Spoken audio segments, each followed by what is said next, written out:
What's going on, everybody? I've got a ukulele build planned, and I need something called spool clamps for the build. I don't feel like buying them because they're too expensive for me at this point. So I'm going to make them out of some 1 1/4 inch oak dowel. I'm going to make about 12 of them, so I need 24 1-inch sections cut off of this dowel, and I'm going to do that at the bandsaw.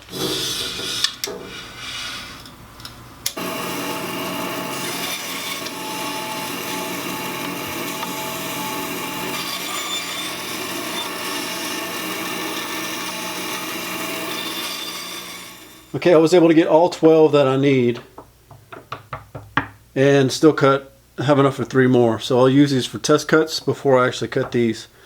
The next step is to cut a hole, a 1/4 inch hole directly in the center of each of these all the way through. So I made this really simple jig, and I made it big enough so that I can have room to clamp it to the drill press table. And I've got a dowel clamped to the corner, and I've got it centered up as well as I can. I marked center on one of the dowels. But it's close enough. I think it'll work. So let's see what it does.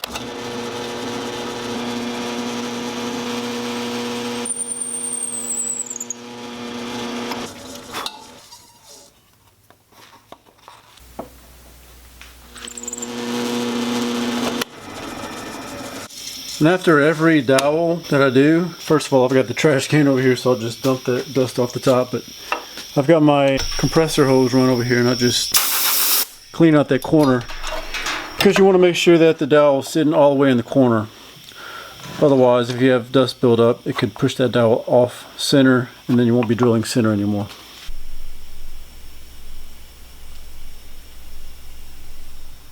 Alright, so the next step is to glue some cork onto these. I suppose I could have glued the cork on first and then drill the hole, but this is the way I did it, so it is what it is.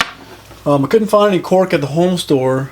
All I could find online was big, large rolls of cork for flooring underlayment, but they didn't have any at Home Depot, and those were expensive. So I found 30 cork coasters for about 10 bucks on Amazon. So I'm going to just cut these up and use them as the padding. So I should be able to get at least 4. You could probably fit 6 if you really wanted to be economical about it, but I'm going to get at least 4 out of this. I'm just going to measure over. These are 1 1/4 inches, so 1 1/2 inches and another 1 1/2 inches there.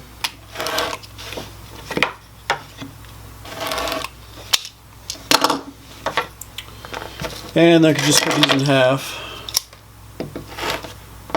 and that'll give me cork. So there's plenty there. I'll just have to trim off the excess when the glue dries.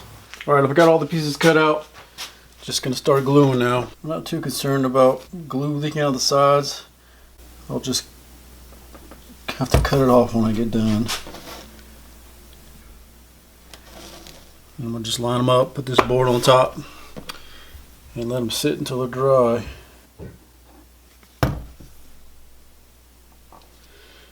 There may be an advantage to doing the cork first, because after I get done with this and the glue's dry, I'll have to drill out the hole on the cork side.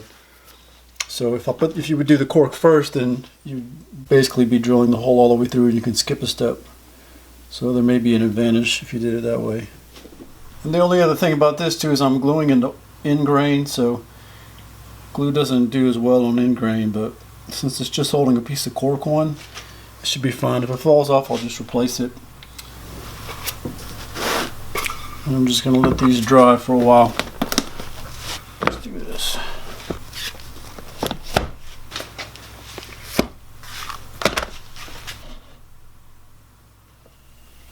It's been a couple hours since the last segment you saw, so this should be dry enough to do the next part, which is just to drill a hole past the cork. I'm just going to take my drill bit.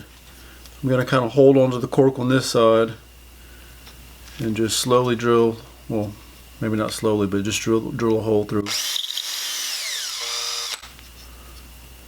There you go. So it's not perfectly clean. It at least works for now. I'm going to go ahead and drill out through the cork on all of these. And you can see how gummed up my drill bit's getting from the glue that's not yet dried. So I think the better way to do this would be to glue the cork first, let everything dry, then trim off the cork, and then drill the hole in the center. So if I had to do it again, that's how I do it. Alright, next I'm going to take this X-Acto knife and I'm going to trim the cork off of the edges so it'll look like something like this. I don't know if you can see that.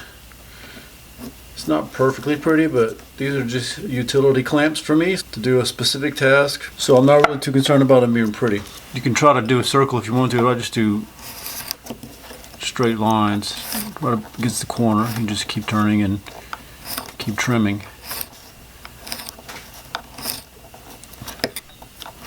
until it's all shaved off. You can do as much as you want to make it as pretty as you want, but that'll be good enough for me.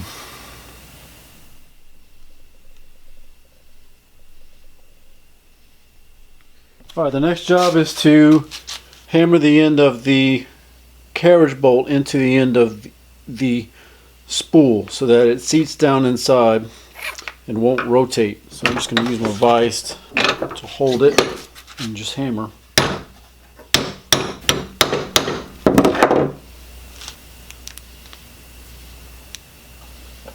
Now that that's done, I've got all 12 of these hammered in. The only thing left to do is to put the other end on and then put a washer and a wing nut.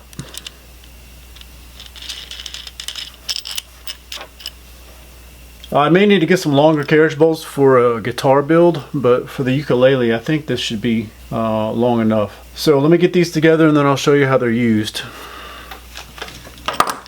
Okay, so as I was putting these together I started thinking about it. I bought 6-inch carriage bolts, but I didn't take into account that there would be 2 inches of that taken up by the ends of the clamps. So I've only really got 4 inches of clearance here, which I hope will be good enough for the ukulele. I'm not sure how wide ukulele sides are, but I know they're not as wide as a guitar. So I'm definitely going to need some longer ones for a guitar build, but I can easily change those out.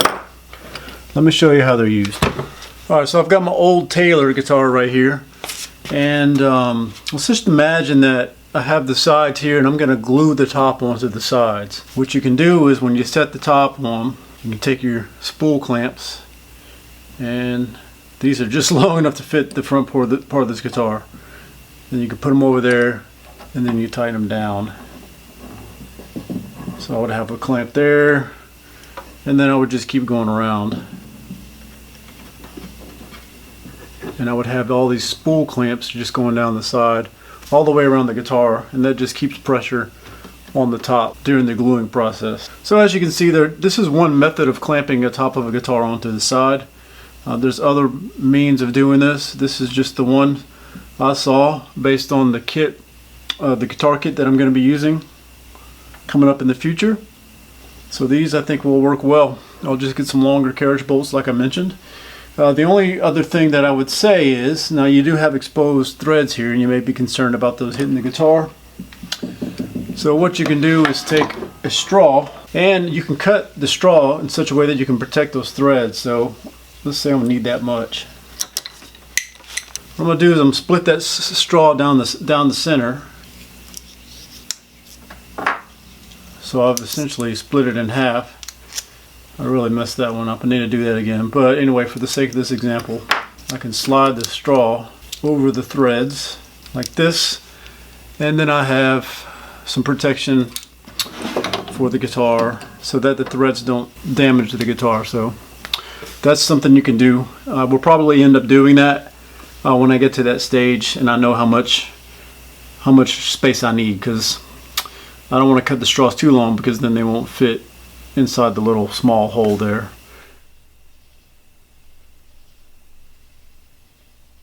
Thanks for checking out my video. I hope it was helpful. For me to have bought 12 of these online, it would have cost me about 80 bucks. There's like a 6-pack for 40 or so bucks that you can buy. And so by the time you pay shipping, you're spending 90 something bucks on just 12 of these. So yeah, I probably saved about half, 50% on everything, or probably a little more. So is it worth it? You decide. I think it is at this point in my guitar building journey that has yet to begin, honestly. I may upgrade eventually to some nicer ones, but for now these are going to work just fine. And so I'm glad I made them. I still learned something, so it's still fun to make things like this. So thanks for checking it out. If you found it helpful, please click like and please subscribe so that you can see the upcoming ukulele build as well as an upcoming guitar build that I'm planning. So check it out, and I'll see you next time. Bye.